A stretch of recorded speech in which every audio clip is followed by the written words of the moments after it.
All right, should be recording. And we are missing one of our panelists. Red One will be joining us shortly, but I'm going to get us started because we are tight on time. So as I said, we have two folks right now on the Zoom from O'Melveny. Dawn is a counsel in our tax department. Dawn, do you want to introduce yourself? Yeah, sure. I could just kind of give you a general background of, the schools I went to and the work I do. I went to University of Rochester for my undergrad in upstate New York, and then I went to law school at Penn Law in Philadelphia. After that, I'm a tax attorney, so I've worked at KPMG for 3.5 years, practicing international tax law. I was in our Philadelphia, Singapore, and New York offices. And after that, I came to O'Melveny in 2018, and ever since then, I've been here.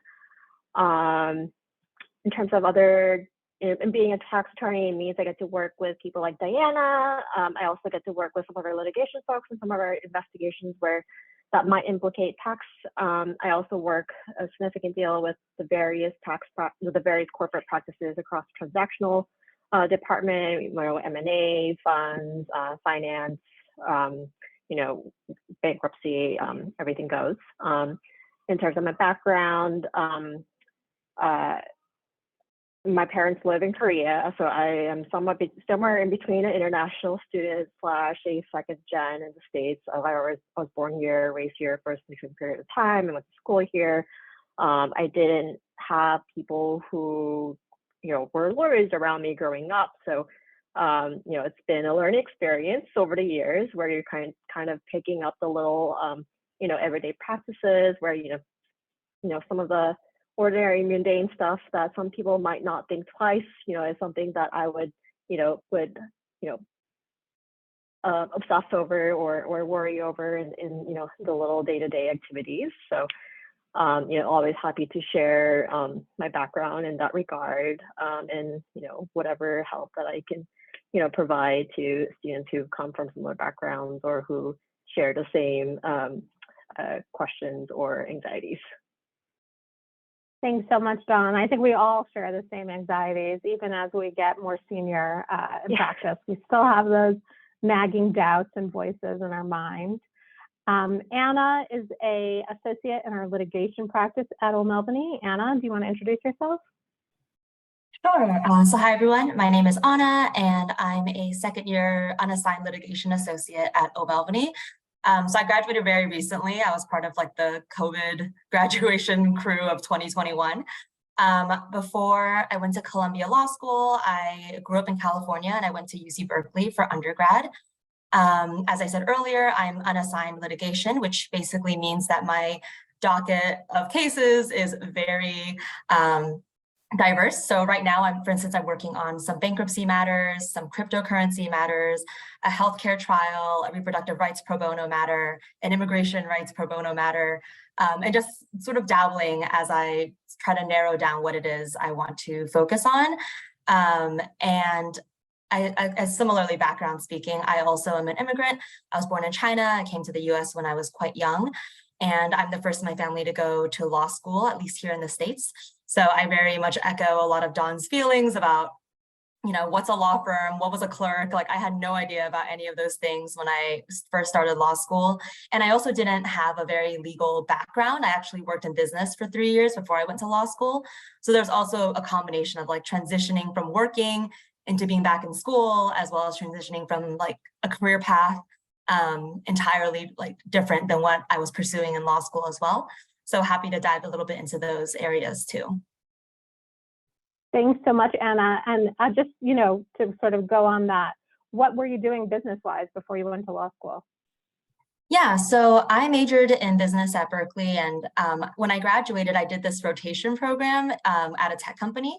So basically, I spent a year in finance, and then a year in marketing, and then a year in corporate development. And about 2 years into this rotation business, I was like, okay, if I don't really like any of these things, maybe I need to pivot my career a bit. And honestly, part of it too was I wanted to pick a career where I felt like I could be more empowered to support the social justice issues that I cared about too. And that's been really great, being able to kind of fold in that sort of pro bono work in matters that I care about a lot into my practice. And that wasn't something that I could do as easily when I was working in business. Thank you so much. And that's definitely an important point to think about. I know we all sort of have concerns about selling out and working for corporate law firms, but there are definitely ways and strategies to kind of have that corporate law life and continue to, contribute to various social causes, do pro bono work, and take advantage of sort of all the community involvement programs.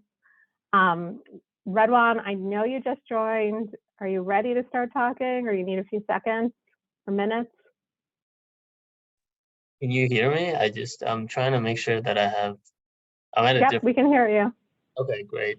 Yeah, I can start talking. Sorry, I couldn't hear you guys for the first couple of minutes.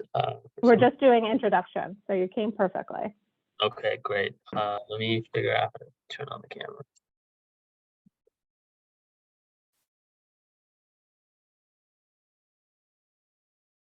Well, Redwan's doing that. Another thing that I thought was really interesting that Anna pointed out is, as you guys start, thinking about 1L internships, and if you're thinking about firms, something to consider is how, first-year associates are organized at that firm. Do you pick a specific practice group? Are you unassigned like Anna is, or you just pick litigation versus a corporate practice?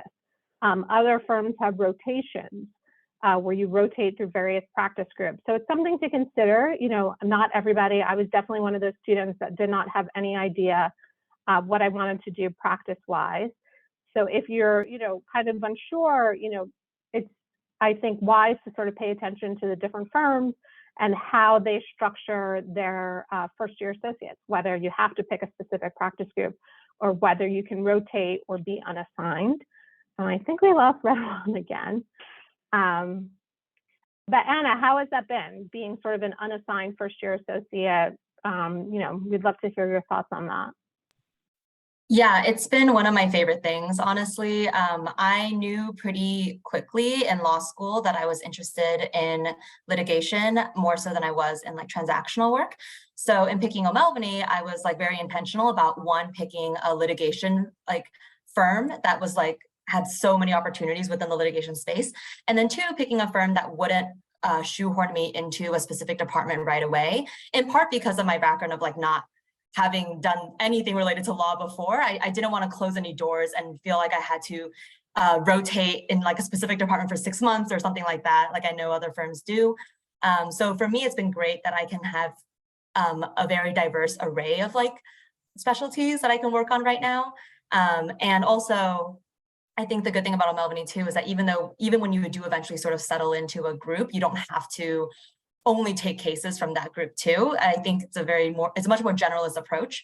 And so for me, that's been really awesome because I feel like I can learn about all different stages of litigation while diversifying my experience in different subject areas too.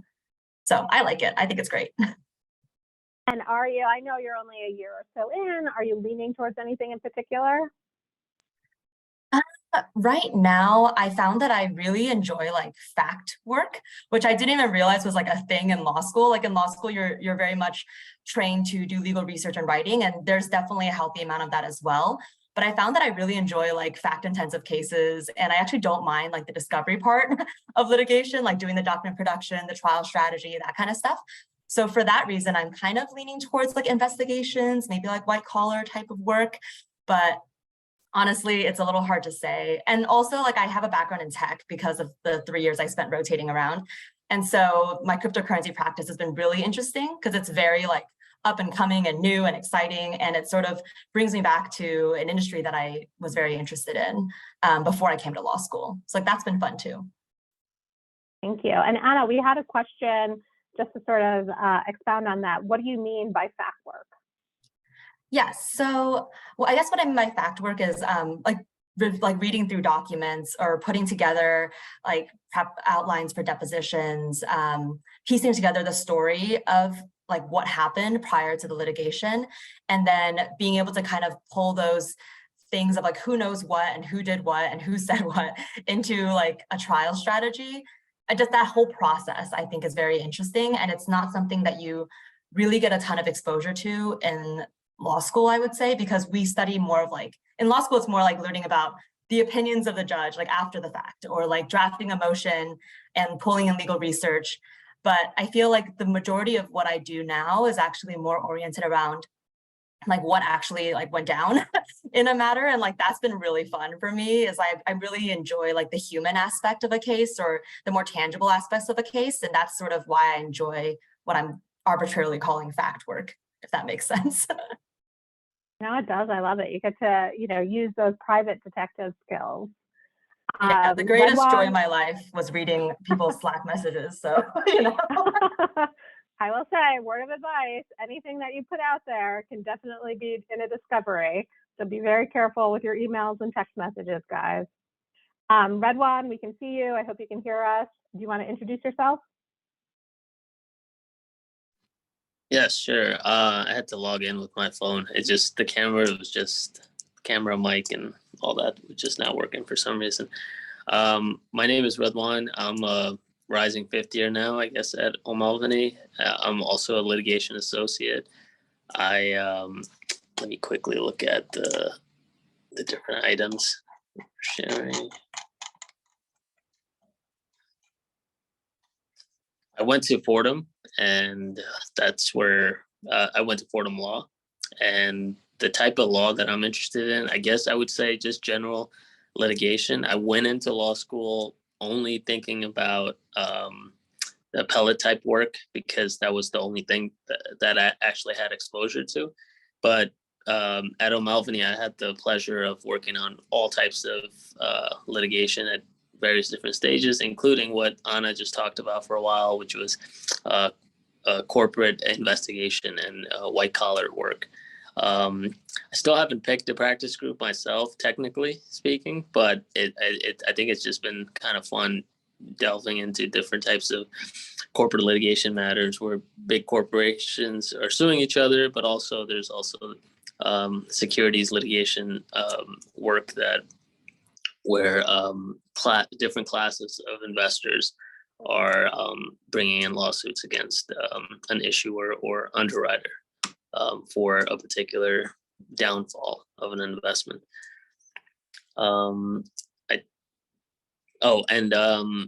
I am first generation. I'm a first generation lawyer. My family, my parents are immigrant parents, but also I myself was an immigrant until I naturalized here. I was born in Bangladesh and moved to New York when I was about 7 and have been living there since. I will say I'm not in New York right now, hence that's why there was the technical difficulties in the beginning. I was wondering, I saw what looked like an O'Malveny office, but daylight outside. So I was assuming you were out in California already. Yep, that's where I am. Awesome. So we've got a question, and I think, Dawn, this might kind of tie into you being the lone corporate associate or counsel on the call. How did you end up picking tax and sort of, I think as students, most people kind of gravitate towards litigation. How did you kind of decide on doing a corporate practice and tax specifically? I think generally in terms of leaning towards the, litigation versus corporate type work, I think going into law school, I already knew I didn't have like an ounce of interest in adversarial work in terms of like litigation or, any sort of, where it's like going to mediation, arbitration, litigation, etc. I was largely interested in corporate going in. I know that's not always the case with students. I know a lot of people like are undecided and they're just not sure, because especially given a lot of times we see through media or through other people, when they think about lawyers, they think of the litigation aspects of things. That's what you see in suits. That's what you see in Law and Order. It's not, we don't really get to know what the transactional side of the practice entails. But despite that, I think going in, I think I knew I wanted to rather deal with, corporate work rather than litigation. But I think in terms of tax, it just kind of happens by happenstance. I summered at KPMG with folks that I really enjoyed working with, and made me think, oh, you know what? I actually really enjoyed working with these people. I can see myself doing this for a while with this team of folks who actually kind of nurtured me and supported me in my career. And I think, and as you guys go through your career, you'll notice that, sometimes about your genuine interest in the merits, or like the type of work that you'll be doing in the various practice matters that attract you to certain groups. But sometimes it will be the people. It's just the timing of where you are at your career, the people who approach you and support you, and they'll be like, maybe this wasn't like what I was initially thinking, but I think I can excel in this because, I enjoy working with these people. They make my career, my day-to-day activities a lot more exciting. I'm more energized to come into work. I think these people will mentor me and sponsor me. And once you identify that, I think you sometimes that's what attracts you to a particular practice group or subject matter. So I know it's a long ways ahead for one else, but I would just say go into the process with an open mind. You just don't know what you'll come across. I completely echo that. I forgot to mention this in the beginning, but I'm a bankruptcy lawyer, and I definitely did not think that I would be a bankruptcy lawyer in law school. I was a gung-ho Law and Order fan. I thought I would be a litigator in court, and you have to keep an open mind and sort of, through internships, through panels, listen to other areas of law. And as Dawn said, you can't underestimate the people that you work with. And maybe it's not the sexiest per se practice or something you thought you would be doing, but getting exposure to those different practice areas is really important. Anna, how did you, I know you kind of said that you were leading litigation always, but was there any kind of back and forth between litigation or corporate? Not really for me. I think part of it is because I was essentially like in-house. I was working at a large corporation prior to law school. So I sort of got some exposure to more of like the in-house like corporate law. And it interested me less, I would say. I think I was more drawn towards like the case law and the writing and the researching and the advocacy portion of litigation, which all sort of pointed me in the litigation direction. And since coming to the firm, I think I've realized that there's actually even more variety than I realized within litigation. And certain people are like trial attorneys and they really love that part of litigation. Other people focus on other elements of the case. So I still feel like I have a lot to learn within litigation. But I think the initial choice of litigation versus transactional law was a pretty clear one for me. Awesome, thank you. And Redwan, how about yourself? Litigation versus transactional work? Yeah, I actually, I was really passionate about civil rights law, so I knew I wanted to do litigation, but I had a legitimate fear that I was going to suck at litigation. So I always had a backup plan that I would go into corporate if I can't, if I get too nervous doing that type of work. And I have met various lawyers at different firms, including our own, where, who has jumped from litigation, transactional to corporate, to litigation, or vice versa. So that option was always there. I mean, obviously there's benefits and downsides of that when you already start your career, but I knew that I wanted to do litigation. I had some experience as a paralegal in a very small corporate team at another law firm. So that was a good exposure. And one of the guys who hired me there told me that, I know you're into litigation, but you're going to try something new. And if you hate it, that's good, because now you know that you hate transactional work or this type of transactional work. So I think it was still a good opportunity just to test yourself, as well as, dip your toes in new waters, I guess. And overall, I don't look back and think that, I should have been, only focused on litigation. I think staying open-minded pretty much helped me, despite the fact that I already had an initial passion for a particular type of litigation. I guess I also wanted to, sorry, I just remembered part of the reason why I also picked litigation was at least my impression of sort of like the lifestyle differences between litigation and transactional. And for me, at least my understanding of it coming in was litigation tends to allow you to kind of do one assignment for like an extended period of time more often. And you sort of have like a little bit more of a line of sight into when your deadlines are, because most of them are like pretty far ahead and set by the court like ages ago. And I think being someone who's pretty like type A myself, like I kind of liked having those kind of benchmarks and being able to be like, okay, I'm sitting down and like today my main thing is like this one assignment. Whereas my understanding of transactional work is it's a little bit more back and forth, and it can be a little bit more unpredictable, but it's also a faster pace. So I have friends who are in transactional work that love how like fast paced it is, versus like you could be doing the same case in litigation for 10 plus years if you sort of get the luck of the draw there. Yeah, Thanks, I can Anna. add a bit more color on just like the pace or like the type of work you might be seeing on a corporate side. I'm a specialist, so it also means that I'm staffed on a number of deals because my involvement for any ongoing matter is limited to just the tax part, or the component or the structuring of a deal that implicates tax. But as a general matter, for example, if there's a closing, there's my inbox will be easily flooded with hundreds of emails, with a short span of time. Things are developing in seconds or minute increments. I could be looking at like 15 different matters a day.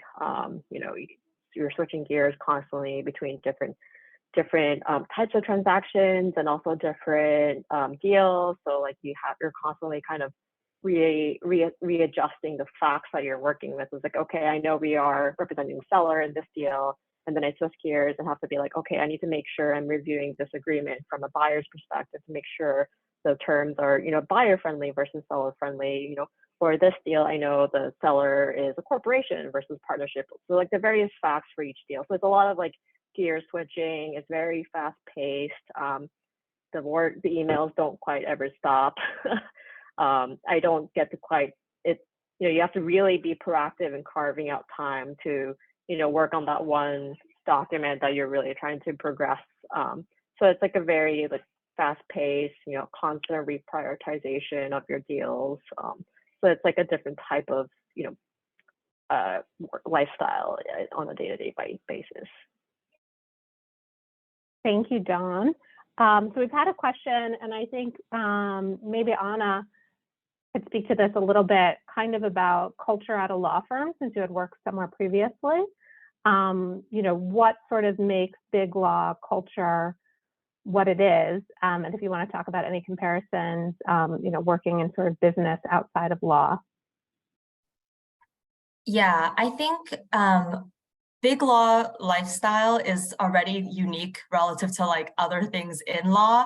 I would say like in addition to working more like a 9-to-5 corporate job before law school, I also like took full advantage of my school's like various externship and clinic programs and things like that, for the exact reason that I wanted to kind of get a taste of as many different parts of law as I could while I was a student, which I also highly recommend.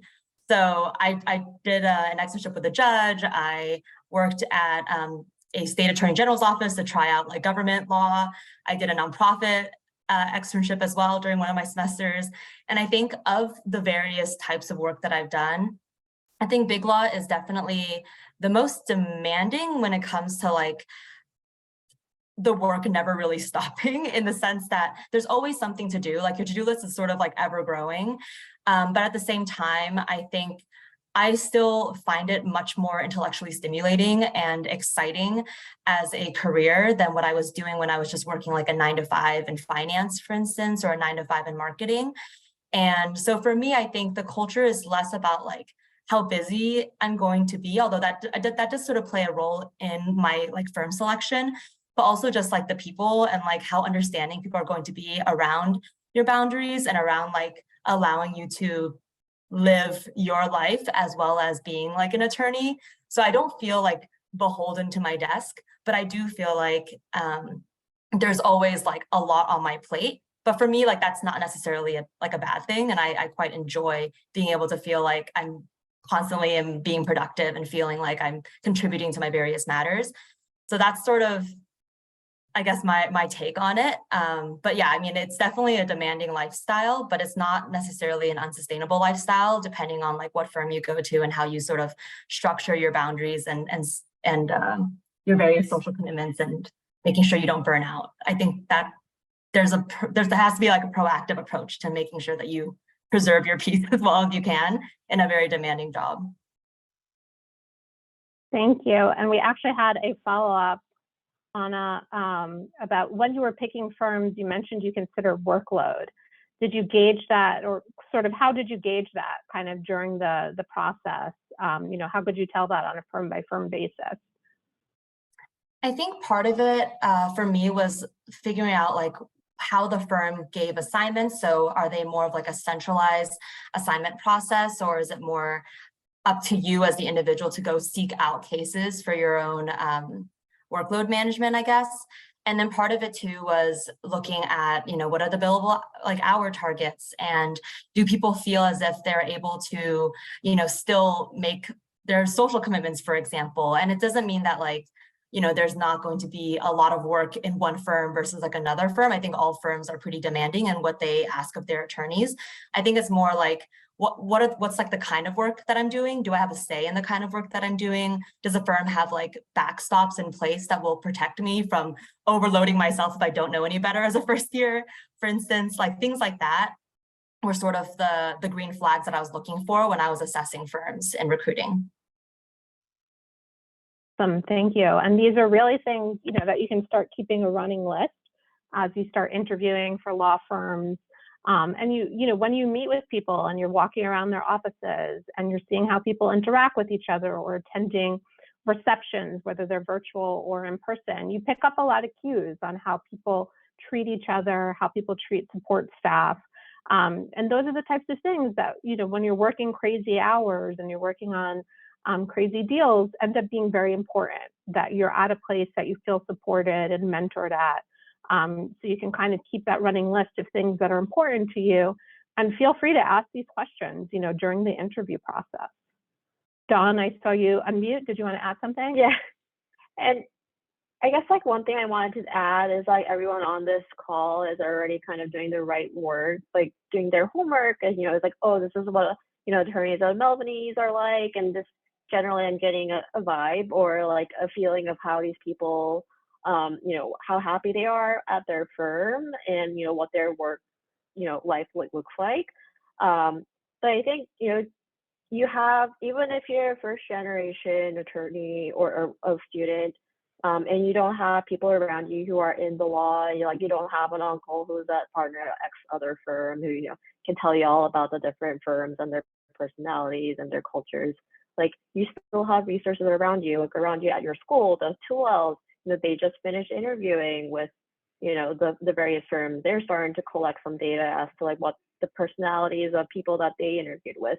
Your 3Ls just came back from summers and they have an impression about their firm, and then the firms that their peers, you know, just summered at. So these are all excellent resources that are readily available to you within your school that you can reach out to and kind of get at least a general sense as to what these different firms and the various practices are like. You know, obviously you're not going to be able to get the full picture, and it's all going to vary, you know, firm by firm, practice by practice, because, you know, even if a firm has X culture, you know, it's largely going to vary depending on the partner you're interacting with on a day-to-day basis, right? But, you know, I would just say, just like continue that process of collecting those data points, and by the time, you know, it comes, you know, next summer or fall comes around and you're interviewing for firms, you'll already be, you know, fairly well prepared and have like at least some level of expectation as to what you're, you know, about to deal with. Excellent advice. Thank you, Dawn. And I think that transitions to one of the other questions that we got, sort of about networking. Redwan, I know that you are an excellent networker. Do you want to talk a little bit about kind of, you know, how you thought about networking as a 1L or as a law student, and how that kind of progressed? Sure. I think for me, Networking is kind of ongoing process, and I think there's it means a lot to different people. But I think the way I saw it was that there's your colleagues, your peers, the 2Ls, 3L resources that Don just mentioned, networking amongst that group, as well as this outside alumni network. So when I just graduated college, I already started networking with some paralegals, as well as some actual lawyers who could just give me just general pointers, whether it's an email or a phone call or coffee in the city. They were they kind of gave me a little bit of heads up to overcome whatever newness that I was feeling as I was entering the application or law school field.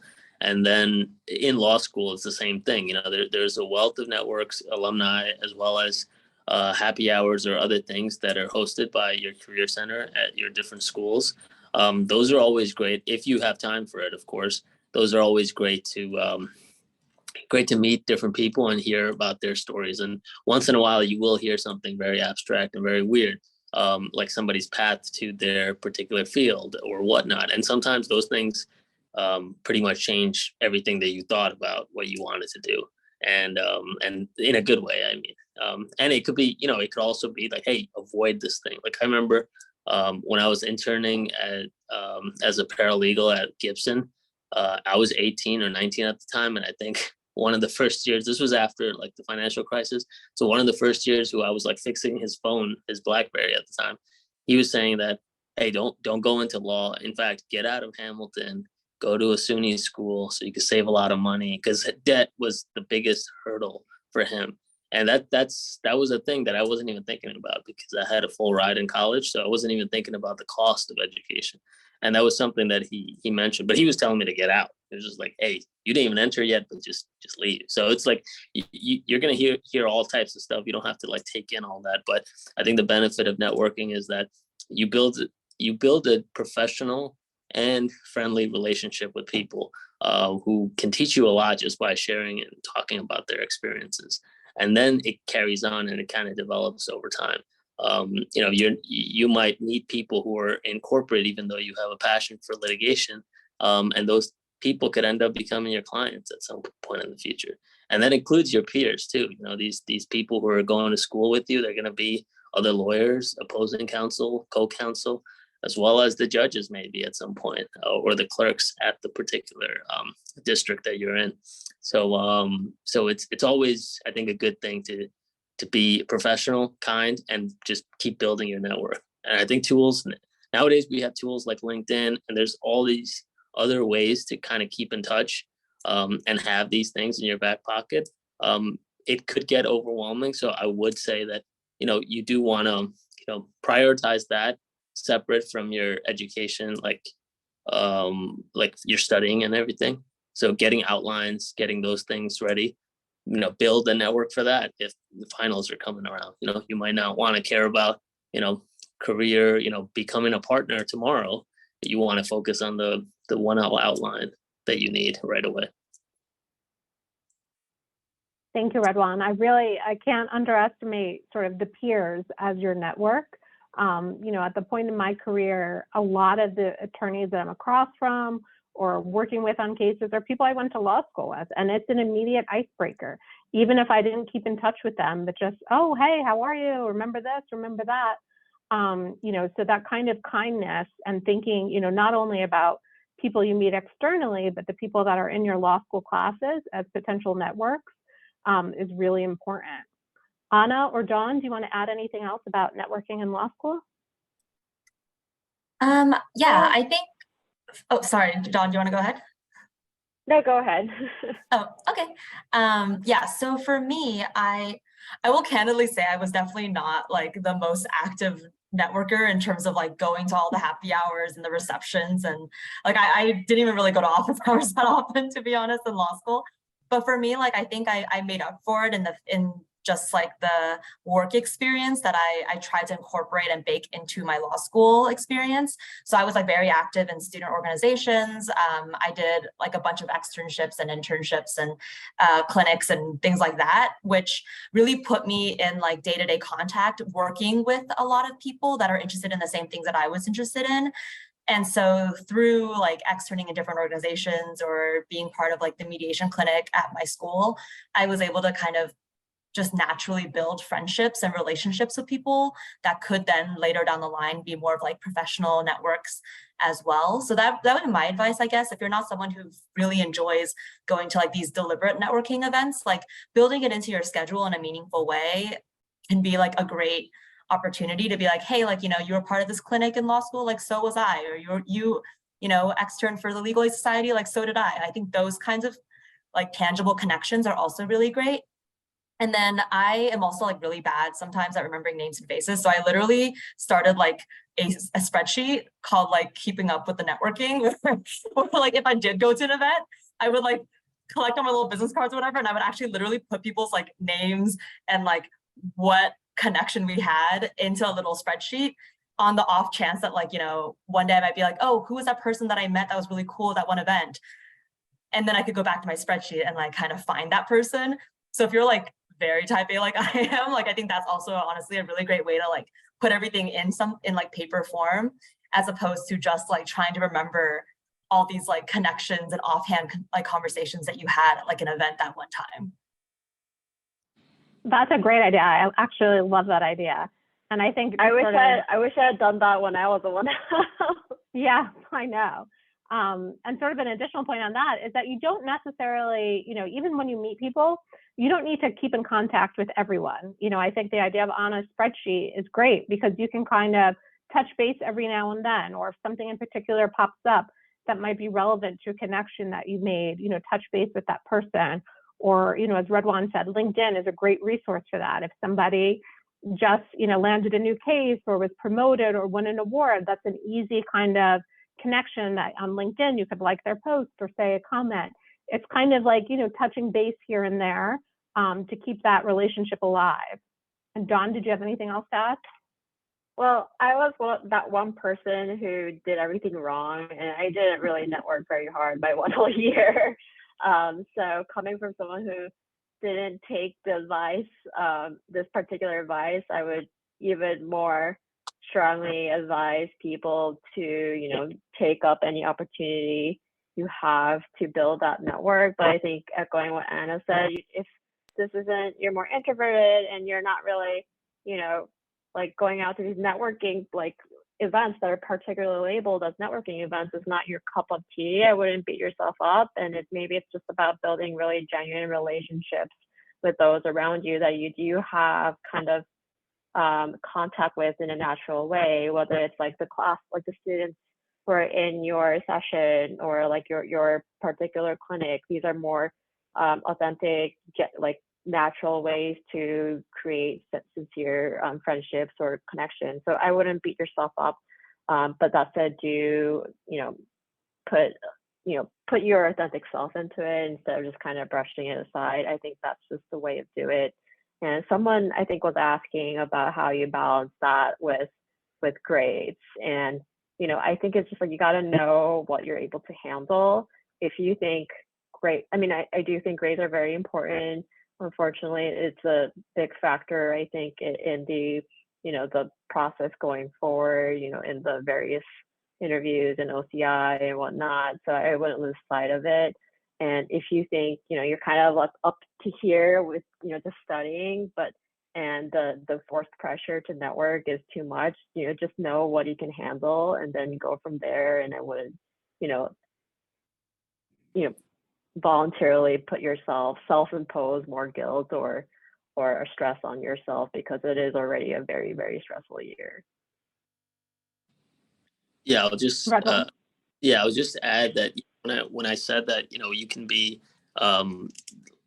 networking is different for each person, because there's a lot of different personality types, and you know, you'll be really surprised how many people are just like you. If you think you're not the person who needs to go to happy hours and stuff, for instance, like I don't drink, so it's like it's not that that was the only way that I could network with people who were associates or were hiring summer associates and things like that. It just it could happen very organically and in various different ways. I'm sure COVID opened the doors to a lot, but let's say if you're super busy with work, there's somebody else who's super busy with work in your class too. And maybe study groups is another great way to build that relationship. And from that relationship, you can probably find out that, oh, this person is also part of BALSA, or this person is part of MALSA, or this person is part of this competition team or thinking about it. That opens the door to something for you in your 2L and 3L year that you weren't even thinking about because you didn't have the connection that colleague, that friend, that new friend that had. So there's a lot of different ways that you can kind of build your network over time, and it's again, it's an ongoing process. Sometimes it won't bear any fruit, but sometimes you are the fruit giver, I guess. So trust me that even if you think you're not a generous person, as soon as you become a 2L, for some reason, you're gonna be like giving out all your notes and stuff to people. You're gonna look for people to give it out. So you become a totally different person after this crazy year ends. So it's just it's an ongoing process. That's the only thing I was gonna add. It is definitely a process, and I can't reiterate enough. 1L year is a unique animal. Once you get past that, there's just a lot of different opportunities and ability to take a breath and really, focus and think about what you're really interested in. Anna, I at one point heard you mention that you were in a clinic. So I'd love to kind of hear about why you chose that clinic, and sort of, also balancing things like clinic and studies and any sort of other extracurricular activities, I think would be really helpful. Sure. So I was in the mediation clinic at Columbia Law School, and then I was also in the advanced mediation clinic the next semester because I just enjoyed it so much. For me, I chose a clinic because I wanted to, after having done like my externships and things like that, I wanted to have like a more student-led experience. And I think the great thing about clinics, especially in law school, is that you can actually, like, you take a lot of ownership over your work, even as a law student. So, whether you're in like a clinic where you're actually like drafting something and filing something on behalf of a client, or in my case, like I became like a trained mediator through my program, and I was able to actually like mediate small claims court cases or discrimination cases within like the Equal Employment Opportunity Commission. So we were able to actually like go out there into like the real world and like mediate cases to settlement, or sometimes we weren't able to mediate the case and we would send it back into the court system. But I chose the mediation clinic because I was interested in litigation, but I wanted to see other forms of dispute resolution. And then I also wanted to like put myself more at the forefront of my own like experience and be able to have more ownership over my tasks, just because in a lot of other roles that I had, you are still like, the junior that's supporting like a supervisor or something like that. Like in a clinic, you are your own attorney, right? Like you are your own, I guess, mediator in my case. And I think that was like why I really enjoyed having that experience. And then the second semester, we were able to kind of give a lot of presentations. So we gave presentations like the United Nations and at other like conferences and speaker events too. So that was also just like a really wonderful experience to have under my belt as a student. And then I think for me, honestly, like after 1L year, I was a little bit over my black letter law classes. Like I knew that I thrived better in like small group like seminars or in more like hands-on kind of coursework, like the clinics and things like that. And so that's why I sort of shifted my schedule priority from taking a bunch of black letter law classes towards more of those like hands-on kinds of courses or paper-based seminars. I found that I always did better when I had like a paper that I could really put a lot of time and effort into, as opposed to like cramming it at the very end in like a 3-hour law school exam. So I found that like, because I knew what worked better for me grade-wise, I was able to also like boost my GPA over the course of my next 2 years in law school to, be able to like improve my grades as well through the kind of coursework that I took. So there's a lot of reasons why I did a clinic, but I think it's a great experience.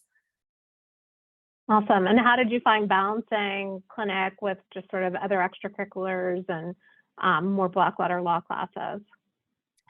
I think I was pretty intentional in how I like structured my semester. So the semester that I did have a clinic, I made sure, I think I only took like maybe one or two like black letter law, like lecture style classes. And then I had a clinic and then I had like a seminar. So I just made sure that I balanced out my workload in a way that wasn't like totally overwhelming to me. And I found that to be really helpful because I know that like with clinics and with ownership comes a lot more responsibility.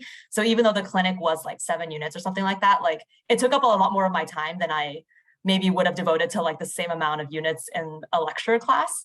And you can't really like, I feel like with lectures, you can like skip reading every now and then, but you can't really skip out on your clients. So I feel like I just sort of made sure that my schedule was a little more balanced. Thank you. Dawn or Redwan, did you guys do any clinics or moot courts or journals in law school? So I had mostly like 200 people, like corporate type classes, and then I just took one seminar. And going to Anna's point, I regretted not filling up my schedule with more seminar type classes because I belatedly realized that I also thrive in smaller environments where I'm just more comfortable with the setting to begin with, and I'm more comfortable speaking up and voicing my opinions in those types of environments than like the 100% like corporate class or corporations class. I would echo Anna's point there, and I think maybe it's just like it may depend on your school's curriculum. At least for Penn, our second semester, even during our 1L year, like we had at least 2 classes where we could kind of like pick and choose some of the classes we were interested in. And obviously with 2L and 3L year, you were free to take whatever you want. But I would highly recommend it's kind of experimenting with like the type of classes that the environment itself that works well with you, not just the subject matter. Because I think everyone learns and thrives in a different environment. Thank you. Redwan, how about yourself? Yeah, I wasn't involved in any clinics. I had a lot of friends who did them and they found them very rewarding. It was also like a big class. So, as 2Ls and 3Ls, your electives are kind of small hours. It's not like the 5 credit, sections and stuff. So sometimes you get kind of that. So you don't have that much stuff jammed up in your schedule. But like Anna said, it's real work. So it becomes time consuming. So I actually wanted to avoid real work. And that was my strategy after getting, the job already lined up. But I did do competitions. The moot court was my favorite part of law school. I think that was fun. That was a lot of work and it wasn't graded. So that's the sucky part of like these extracurricular stuff that are not clinics or seminars, is that you don't get grade for it, but you put a lot of effort into it. And it's a teamwork thing. So like, your friends and your colleagues are counting on you. Like I remember I was asking the coach, I was like, hey, what if we just like, halfway through the competition, just say, you know what, screw this, I'm out. And his response was like, yeah, if you do that, everybody's going to really dislike you. Like that's the reality. It's like, there's no grades, you don't get an F on your transcript. But not that we were badass. We killed it. But it was one of my favorite time, and I bonded a lot with those people. I think other people they love their journal activities. I think you do get a credit or 2 in our school, but regardless of that, I think that was another experience that people really enjoyed. So there's quite a lot of it that you can do. Your options are pretty wide, 2L. And I think towards the end of 1L, you're probably going to get, information about these competition teams, journal entries, writing competitions, and all that stuff. Thank you. We are shortly running out of time. If you have any other questions, drop them in the chat box. But sort of a question for all of our panelists, what, if anything, would you change or redo looking back at law school? Whoever wants to go first. Anna, Dawn? Yeah, I think I was really pleased with my law school experience. I felt like I don't want to be like, oh, there's nothing I would change. But like, honestly, like for me, I felt like I was very true to myself and very authentic to like what my personal interests were throughout law school. And I think like, especially as a 1L, I found myself like very overwhelmed by all these like what I thought were sort of like just bandwagons, especially for things that I had no idea what they were. Like I didn't know what a journal was. I thought like journaling was just like, you know, me writing my thoughts at the end of the day. Like I had no idea what a law journal was. And to see people like lose their minds over like getting into or not getting into the law journal was a very bizarre experience as like a first gen attorney, for instance. And same with like the moot courts and the journals and things and like the clinics and stuff like that. So I think the advice that I followed myself and that I think was actually helped me make my law school experience more positive was actually just like checking in with myself and being like, what am I genuinely interested in? And like setting aside all of the stressors of like what everyone else is doing, like what are the things that I want to pursue? And so like I did a journal as well, but I did the Journal of Gender and Law. Like it was a much more relaxed journal and it was in a subject matter I cared a lot about. And so I wasn't very stressed, for instance, about like, am I going to get into like the Columbia Law Journal, for instance. And I think that that kind of helped alleviate some of the stresses from my law school experience of just kind of having a DIY experience because there's so many opportunities for you, especially like just in the 3 years that you're there. So I would just say, you know, actually ask yourself, like, what am I interested in? What am I prioritizing?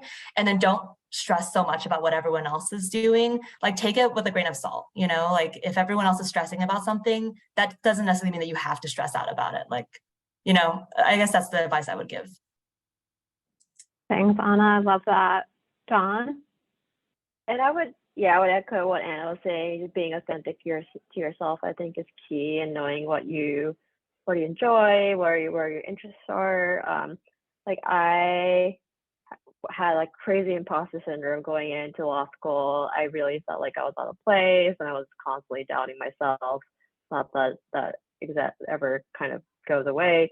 But it was extremely bad my 1L year. And I think because of that, I didn't really, you know, go out and get to know my peers, my classmates. But I would just remind yourself that you all deserve to be there. Like if, you know, to those who are also suffering from imposter syndrome, like you're all there because you deserve to be there.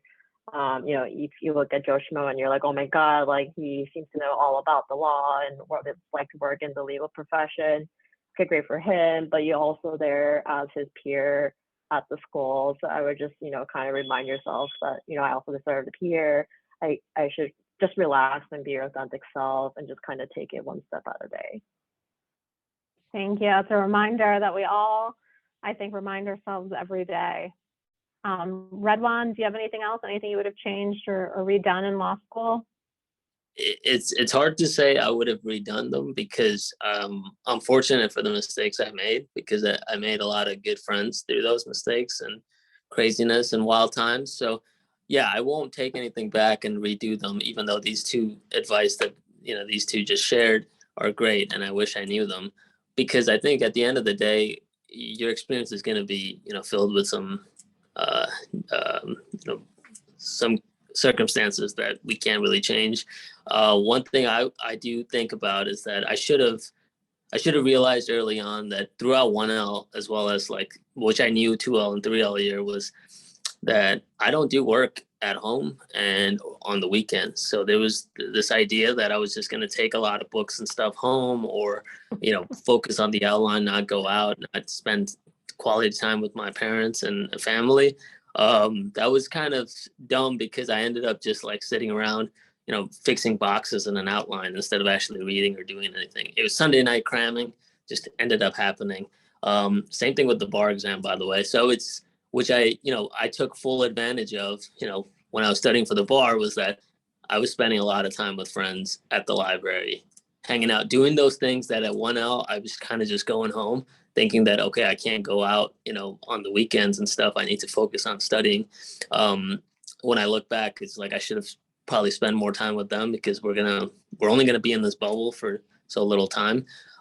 So I did do that during the bar, and then 3 weeks before the bar, I freaked out like crazy. But, you know, it all works out because everybody else does. There's many people who are doing the same thing in various different ways. So, you know, you can only prioritize your time, but you can also learn from your mistakes as you're going through, because there's going to be new stuff there, you know, we can't talk about because only you're going to, you know, go through. But you're going to do a great job, and you should be pretty proud and optimistic of where you are and where you're going to head. Awesome. Thank you so much. And I think, you know, it really just that focus on you guys are in a bubble right now, and it's hard to see outside that bubble. It's hard not to be fatalistic and think about, you know, these grades are going to be the be all end all of your law practice. But as you can see, you know, everyone takes a different journey. There's a lot of starts and stops. And you can have plenty of time to craft what your law journey is going to be, whether it be at a firm, whether it be a government practice or a nonprofit practice. You know, what's going on right now is not the end of it. And there's plenty of ways, you know, through doing extracurricular activities, through doing clinics or journals or whatever interests you to help build on that. And especially with respect to recruiting. I know we had a few questions about recruiting. We're going to have a separate webinar in January that's really focused on recruiting, talking about everything from a recruiting perspective, dealing with 1L fellowships and internships, as well as looking beyond that. So definitely send any questions you have with respect to that, and we will address them in January. We will send a follow-up email with our lovely panelists' emails if you have any other follow-up that you want to follow up with them. But otherwise, I want to wish everyone really good luck on your exams. Take some time, you know, take breathers, stay true to yourself, and you will get through it, I promise you. But thank you to our panelists. Thank you for our students for joining us tonight. If you have any other questions, feel free to shoot me an email, or like I said, we will send our panelists emails around as well. All right, thanks everyone. Thank you.